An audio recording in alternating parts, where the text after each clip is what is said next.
ప్రభుత్వంలో ముఖ్యమైన మంత్రిగా ఉంటూ డిప్యూటీ సీఎంగా పదవి బాధ్యతలు నిర్వహిస్తున్న పవన్ కళ్యాణ్ బాధ్యత లేకుండా మాట్లాడుతుండడం పట్ల సర్వత్రా విస్మయం వ్యక్తమవుతోంది. పెద్దగా అరుస్తూ రంకెలు వేస్తూ హిందూ మతాన్ని ఉద్ధరించడానికి వచ్చినట్లుగా ఆయన వ్యవహరిస్తున్న తీరు సభ్య సమాజాన్ని నివ్వెరపోయేలా చేస్తోంది. ప్రతిపక్షంలో ఉన్నప్పుడు ఏం మాట్లాడినా చెల్లిపోతుందని అనుకున్న ఆయన ప్రభుత్వంలో కూడా అలాగే మాట్లాడడాన్ని చూసి రాజకీయ విశ్లేషకులే కాదు జనసేన నేతలు కూడా ఆశ్చర్యపోతున్నట్లుగా సమాచారం. తిరుమల శ్రీవారి లడ్డు కల్తీ అయిందనే వివాదాన్ని చంద్రబాబు సృష్టిస్తే దాన్ని పెంచి పోషిస్తున్న పవన్ కళ్యాణ్ తీరుపై senior journalist Kommineni Srinivasarao comment ఇప్పుడు చూద్దాం.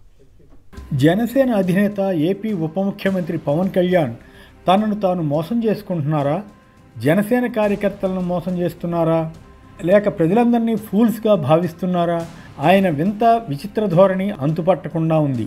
పవన్ కళ్యాణ్ తానే సిసలైన హిందువు అన్నట్లుగా జనాన్ని నమ్మించడానికి తిరుమల యాత్ర, ఆ తర్వాత వారాహి సభ అంటూ కథ నడిపించారు. ఆ సందర్భంగా ఆయన రంకెలు వేసినట్లు పెద్దగా అరుస్తూ చేసిన ప్రసంగం మతాల మధ్య విద్వేషం పెంచేదిగా ఉందని ఎక్కువ మంది అభిప్రాయపడ్డారు. సనాతన ధర్మం అంటూ మాట్లాడి అదేమిటో చెప్పకుండా హైందవ మతాన్ని తానే ఉద్ధరిస్తున్నట్లు ఫోజు పెట్టారు.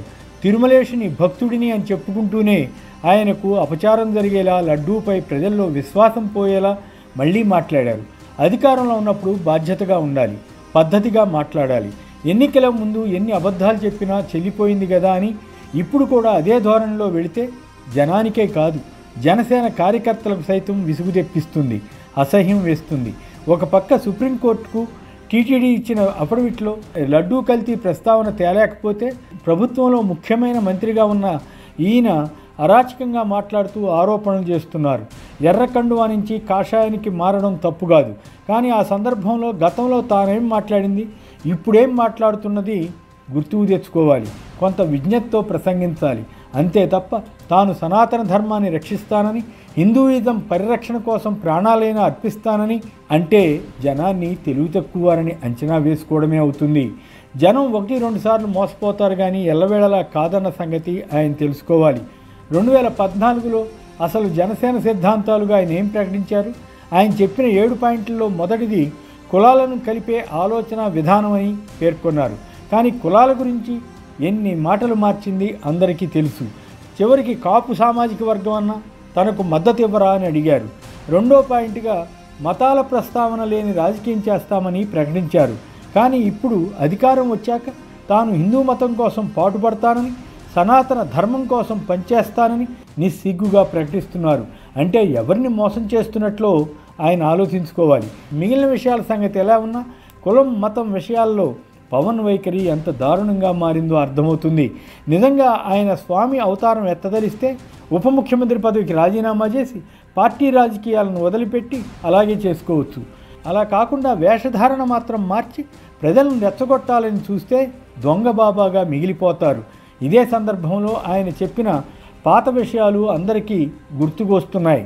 ఒకసారి తాను బాప్టిజం తీసుకున్నానని, ఇంకోసారి తన భార్య కుమార్తె క్రైస్తవులని, ఇలా ఒకటి కాదు అనేక విషయాల్లో ఆయన వైరుధ్యంగా ప్రవర్తించిన తీరుకు సంబంధించిన వీడియోలు అనేకం తిరుగుతున్నాయి. సనాతన ధర్మంలో తండ్రి మతం కాకుండా తల్లి మతం కుమార్తెకు ఎలా వస్తుందన్న ప్రశ్నకు ఆయన జవాబు ఇవ్వగలరా? ఏదో పబ్లిసిటీ కోసం తన కుమార్తెతో తిరుమలలో డిక్లరేషన్ ఇప్పించి తన పరువు తాను తీసుకున్నారు. మతాల మధ్య చిచ్చు పెట్టేలా అధికారంలో ఉన్న పెద్ద మనిషి వ్యవహరిస్తే అది సమాజానికి ప్రమాదం అవుతుంది. సనాతన ధర్మం అంటే తోచిన అబద్ధం చెప్పడమా? తిరుపతి సభలో ఆయన మాట్లాడుతూ సనాతన ధర్మాన్ని దెబ్బతీయాలని చూసేవారు ఎవరైనా తుడిచిపెట్టుకుపోతారని హెచ్చరించారు.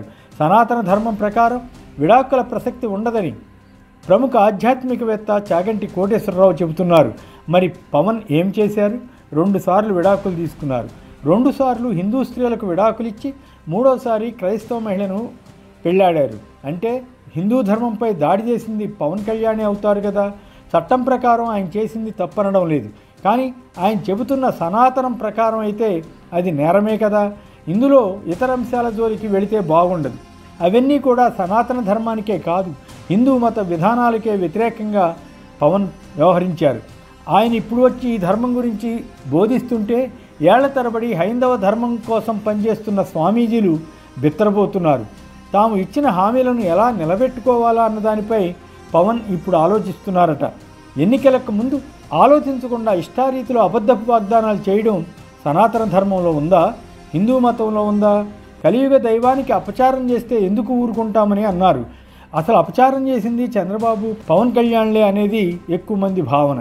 జంతు కొవ్వు కలిసిన నేతిని లడ్డూ తయారీలో వాడారని ఆధారం లేని సంగతి చెప్పింది వారే కదా.